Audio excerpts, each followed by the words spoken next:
Sir, ಮೊದಲು ಏನಾಗಿತ್ತು ಅಂದರೆ, ಕಳೆದ ಬಾರಿ ನಾನು ಈಗ 2ನೇ ಬಾರಿ ಅಧ್ಯಕ್ಷರ ಸ್ಥಾನಕ್ಕೆ ಆಕಾಂಕ್ಷಿಯಾಗಿದ್ದೇನೆ. ಕಳೆದ ಬಾರಿಗಿಂತ ಅದರ ಹಿಂದೆ 5 ವರ್ಷದಲ್ಲೇ ನಾವು ಯಾರ್ಯಾರು ಇಟ್ಕೊಂಡು ನೀವಾಗಿ ಅಂತ ಹೇಳಿ ನಾವು ಅಧ್ಯಕ್ಷರುಗಳನ್ನು ಮಾಡ್ತಾ ಇದ್ದೋ. ಪ್ರಜಾಪ್ರಭುತ್ವದ ವ್ಯವಸ್ಥೆಯಲ್ಲಿ ಚುನಾವಣೆ ನಡೆಯಲೇಬೇಕು ಅಂತ ಹೇಳಿ ನಮ್ಮ ಮೈಸೂರು ಜಿಲ್ಲೆಯಲ್ಲಿ ಟೋಟಲಿ ಆಲ್ ಇಂಡಿಯಾ ವೀರಶೈವ ಮಹಾಸಭೆಗೆ 3600 ಚಿಲ್ಲರೆ ಮೆಂಬರ್ ಇತ್ತು ಅಷ್ಟೇ ಮೈಸೂರು ಜಿಲ್ಲೆಯಿಂದ. ನಾನು ಮೊದಲ ಬಾರಿ ಅಧ್ಯಕ್ಷನಾದ ಮೇಲೆ ಚುನಾವಣೆ ವ್ಯವಸ್ಥೆಯನ್ನು ತರಬೇಕು ಅನ್ನುವ ಚಿಂತನೆಯಲ್ಲಿ ಸುಮಾರು 15,000 ಮೆಂಬರ್ಶಿಪ್ಗಳನ್ನು ನಾವು ಡ್ರೈವ್ ಮಾಡಿ ನಾನು ಮೊದಲ ಅಧ್ಯಕ್ಷನಾಗಿದ್ದಾಗ ಮೆಂಬರ್ಶಿಪ್ಗಳನ್ನು ಮಾಡಿದ್ದೇವೆ. ಇವತ್ತಿನ ಅಂಕಿಅಂಶಗಳನ್ನು ತಮಗೆ ಕೊಡಬೇಕು ಅಂತ ಹೇಳಿದರೆ, ಆಲ್ ಇಂಡಿಯಾ ವೀರಶೈವ ಲಿಂಗಾಯತ ಮಹಾಸಭಾದಲ್ಲಿ ಮೆಂಬರ್ಶಿಪ್ ಏನಾದ್ರು ಜಾಸ್ತಿ ಇದೆ ಅಂದರೆ ಅದು ನಮ್ಮ ಮೈಸೂರು ಜಿಲ್ಲೆನೇ ನಂಬರ್ 1 ಸ್ಥಾನದಲ್ಲಿದೆ. ನೀವು ಜನರಲ್ ಬಾಡಿ ಬುಕ್ಕಲ್ಲಿ ಬೇಕಾದ್ರೆ ನಿಮಗೆ ಸಿಗುತ್ತೆ, ಅದರಲ್ಲಿ ಅಂಕಿಅಂಶಗಳನ್ನು ಪಡ್ಕೊಳ್ಬೋದು.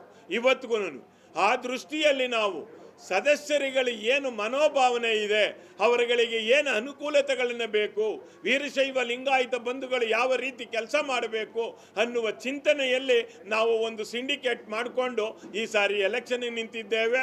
ಆ ಉದ್ದೇಶದಿಂದ ನಮ್ಮ ಮೊದಲನೇ ಆದ್ಯ ಕರ್ತವ್ಯ ಏನು ಅಂದರೆ, ವೀರಶೈವ ಲಿಂಗಾಯತ ಭವನವನ್ನು ನಮ್ಮ CA ಸೈಟಲ್ಲಿ ನಿರ್ಮಾಣ ಮಾಡಬೇಕು ಅಂತೇಳಿ ನಾವು ಪಣ ತೊಟ್ಟಿದ್ದೇವೆ. ಇದಕ್ಕೂ ಮುಂಚೆ ನಾವು ವೀರಶೈವರ ಭವನ ಬೇಕು ಅಂತ ಚಿಂತನೆಯನ್ನು ಮಾಡಿ ಎಲ್ಲ ಮೂಢ ಅಧಿಕಾರಿಗಳ ಜೊತೆಯಲ್ಲಿ ಜಗದ್ಗುರುಗಳ ಆಶೀರ್ವಾದದೊಂದಿಗೆ ನಾವು CA ಸೈಟ್ ಬೇಕು ಅಂತ ಹೇಳಿ ನಾವು ಕೊಟ್ಟಿದ್ದಾಗ ಆ ಅರ್ಜಿ ಏನಾಯಿತು ಅಂದರೆ, CA ಸೈಟ್ಗಳಲ್ಲಿ ಈಗ ಏನು ನಮಗೆ ಆಗಿದೆ ಅದೇ ಜಾಗವನ್ನು ನಮಗೆ ಕೊಡಬೇಕು ಅಂತ ಹೇಳಿ ಅರ್ಜಿ ಹಾಕಿದ್ದು. ಆ ಸಮಯದಲ್ಲಿ ಜಗದ್ಗುರುಗಳು ಸಹ ಆಶೀರ್ವಾದ ಮಾಡಿದರು. ಆದರೆ ಅದೇನೋ ಕಾನೂನಿನ ತೊಡಕಿನಿಂದ ಅದು ಕಮರ್ಷಿಯಲ್ ಸೈಟ್ ಅಂತ ಹೇಳಿ ಅದನ್ನು ಯಾರಿಗೂ ಕೊಡದೇನೆ ಹಂಗೆ ಪೆಂಡಿಂಗ್ ಮಡಗಿದ್ರು. ಅಷ್ಟೊತ್ತಿಗೆ ನನ್ನ ಅಧಿಕಾರ ಮುಗೀತು. ಆದ್ದರಿಂದ ನಾನು ಅದನ್ನು ಕೈಬಿಟ್ಟಿದ್ದೆ. ಅದೇ ಆದ ತಕ್ಷಣ ಕಳೆದ ಬಾರಿ ಮಾನ್ಯ ಕಾನ್ಯ ಶಿವಮೂರ್ತಿಯವರು ಅಧ್ಯಕ್ಷ ಆಗಿದ್ದಾಗ ಅವರು ಏನೂ ಮಾಡದೇ ಇರೋದರಿಂದ ನಮ್ಮ ಏನು ಈಗ ಟೀಮ್ ಇದೆ, ಆ ಟೀಮು ಮಾನ್ಯ ಯಡಿಯೂರಪ್ಪನವರು ಮುಖ್ಯಮಂತ್ರಿಗಳಾಗಿದ್ದರು. ಆ ಸಮಯದಲ್ಲಿ ಮಾನ್ಯ ಅವರ ಸುಪುತ್ರರಾದಂತಹ ವಿಜೇಂದ್ರರವ್ರನ್ನ ನಾವು ಮೀಟ್ ಮಾಡಿ, ಸ್ವಾಮಿ ನಮಗೆ ಒಂದು CA ಸೈಟ್ ನಿವೇಶನ ಬೇಕು ನಮಗೆ ಮೈಸೂರಲ್ಲಿ, ವೀರಶೈವರಿಗೆ ಇಲ್ಲ ಅಂತ ಹೇಳಿದಾಗ ಅವರು ಮಾನ್ಯ ನಮ್ಮ ಕನ್ನಡ ಪ್ರಾಧಿಕಾರದ ಈಗ ಮಾಜಿ ಅಧ್ಯಕ್ಷರಾಗಿದ್ದಾರೆ ಹಂಚಿಯ ನಂದೀಶ್ ಅಂತೇಳಿ, ಅವರು ಫೈಲ್ ಟು ಫೈಲ್ ತಗೊಂಡೋಗಿ ವಿಜೇಂದ್ರರವರ ಸಹಕಾರದಿಂದ ನಮಗೆ ಆ ಜಾಗವನ್ನೇ, ಅದನ್ನು ಕಮರ್ಷಿಯಲ್ ಅಲ್ಲ, ಅದು JSS ಗೃಹ ನಿರ್ಮಾಣ ಹೌಸ್ ಬಿಲ್ಡಿಂಗ್ನವರು ನಮಗೆ ನಾಗರಿಕ ನಿವೇಶನ ಅಂತ ಹೇಳಿ ಮಾಡಿಸಿ ಅದನ್ನು ನಮಗೆ ಈಗ ವೀರಶೈವ ಮಹಾಸಭೆಗೆ ಕೊಟ್ಟಿದ್ದಾರೆ. ಕೇವಲ ಚುನಾವಣೆಗೋಸ್ಕರ ನೀವು ಸಮುದಾಯ ಭವನ ನೀವು ಮುಂದೆ ಇಟ್ಟಿದ್ದೀರಿ.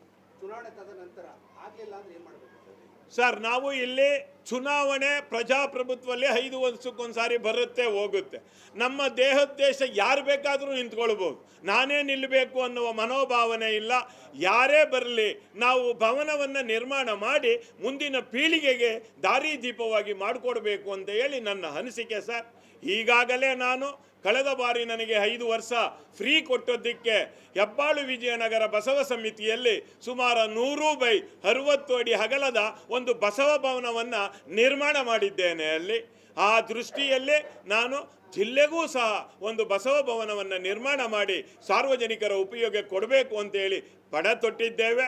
ನಾವು ಅಂದ್ಕೊಳ್ತೇವೆ ವೀರಶೈವ ಲಿಂಗಾಯತರು ಬಹಳ ಪ್ರಬುದ್ಧರಿದ್ದೇವೆ, ಎಲ್ಲ ಮಾಡ್ತಾ ಇದ್ದೇವೆ, ನಾವು 4 ಕೋಟಿ ಇದ್ದೇವೆ ಅಂತ ಹೇಳ್ತಾ ಇದ್ದೀವಿ.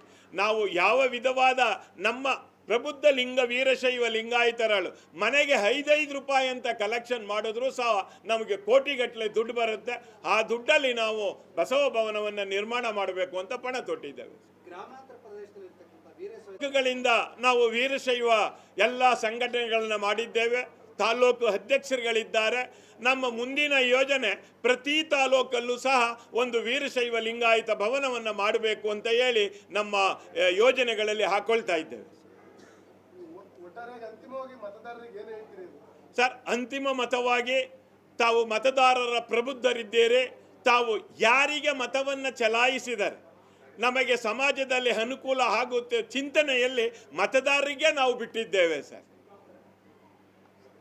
ಸ್ಥಾನಕ್ಕೆ 4 ಅಭ್ಯರ್ಥಿಗಳು, ಅದೇ ಮಹಿಳಾ ಸ್ಥಾನಕ್ಕೆ 17 ಅಭ್ಯರ್ಥಿಗಳು, ಇದೇ ರೀತಿ ಪುರುಷರ ವಿಭಾಗಕ್ಕೆ 53 ಅಭ್ಯರ್ಥಿಗಳನ್ನು ನಾಮಪತ್ರ ಸಲ್ಲಿಸಿದ್ದಾರೆ.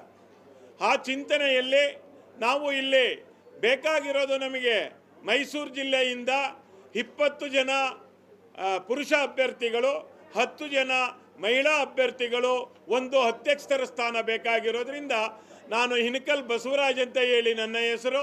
ನಾನು ಒಂದು ಸಿಂಡಿಕೇಟ್ ಗ್ರೂಪ್ ಮಾಡಿಕೊಂಡು 10 ಜನ ಮಹಿಳೆಯರನ್ನು, 20 ಜನ ಪುರುಷ ಸದಸ್ಯರನ್ನು ನಾವು ಇಲ್ಲಿ ತೀರ್ಮಾನ ಮಾಡಿಕೊಂಡು ನಮ್ಮ ಎಲ್ಲ ಮೈಸೂರು ನಗರದ ಎಲ್ಲ ವೀರಶೈವ ಬಂಧುಗಳು, ಮೈಸೂರು ತಾಲೂಕಿನ ಎಲ್ಲ ವೀರಶೈವ ಬಂಧುಗಳು ಹಾಗೂ ಮೈಸೂರು ಜಿಲ್ಲೆಯ ಎಲ್ಲ ವೀರಶೈವ ಲಿಂಗಾಯತ ಬಂಧುಗಳು ತಾವು ನಿಂತ್ಕೊಳ್ಬೇಕು.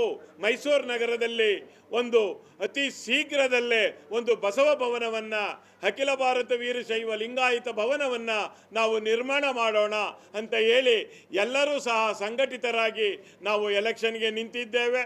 ನಮ್ಮ ಮೊದಲ ಆದ್ಯ ಕರ್ತವ್ಯ ಏನು ಅಂತ ಹೇಳಿದ್ರೆ, ಮೈಸೂರು ನಗರದಲ್ಲಿ ಒಂದು CA ನಿವೇಶನವನ್ನು ಪಡ್ಕೊಂಡು ಈಗಾಗಲೇ 4 ವರ್ಷಗಳಾಗಿದೆ. ಅಲ್ಲಿ ಯಾವುದೇ ಕಾರ್ಯಕ್ರಮಗಳು, ಯಾವುದೇ ಕೆಲಸ ನಡೆದೇ ಇರೋದ್ರಿಂದ ನಾವು ಅಲ್ಲಿ ಮೊದಲು ಒಂದು ಲಿಂಗಾಯತ ಭವನವನ್ನು ನಿರ್ಮಾಣ ಮಾಡಬೇಕು ಅಂತ ಹೇಳಿ ಪಣ ತೊಟ್ಟಿದ್ದೇವೆ. ಅದನ್ನು ಎಲ್ಲ ನಮ್ಮ ವೀರಶೈವ ಬಂಧುಗಳ ಆಶೀರ್ವಾದದೊಂದಿಗೆ ನಾವು ನಿಜವಾಗಲೂ ನಾವು ಏನಾದರೂ ಆ ಬಸವಾದಿ ಪ್ರಮುಖರ ಆಶೀರ್ವಾದದಿಂದ ನಮ್ಮ ಟೀಮ್ ಏನಿದೆ ಜಯಶೀಲರಾಗಿ ಬಂದು 3 ತಿಂಗಳಲ್ಲಿ ನಾವು ಅಲ್ಲಿ ಪುನಃ ಗುದ್ದಲಿ ಪೂಜೆಯನ್ನು ಮಾಡಿ ನಾವು ಒಂದು ಬಸವ ಭವನವನ್ನು ನಿರ್ಮಾಣ ಮಾಡಲಿಕ್ಕೆ ಪಣ ತೊಡ್ತೀವಿ ಅಂತ ಹೇಳಿ ಎಲ್ಲ ವೀರಶೈವ ಲಿಂಗಾಯತರ ಬಂಧುಗಳ ಪರವಾಗಿ ನಾವು ನಮ್ಮ ಏನು ಟೀಮ್ ನಿಂತಿದೆ ಅದು ಆಶ್ವಾಸನೆಯನ್ನು ಕೊಡಲಿಕ್ಕೆ ಇಷ್ಟಪಡ್ತೇನೆ ಬಂಧುಗಳು.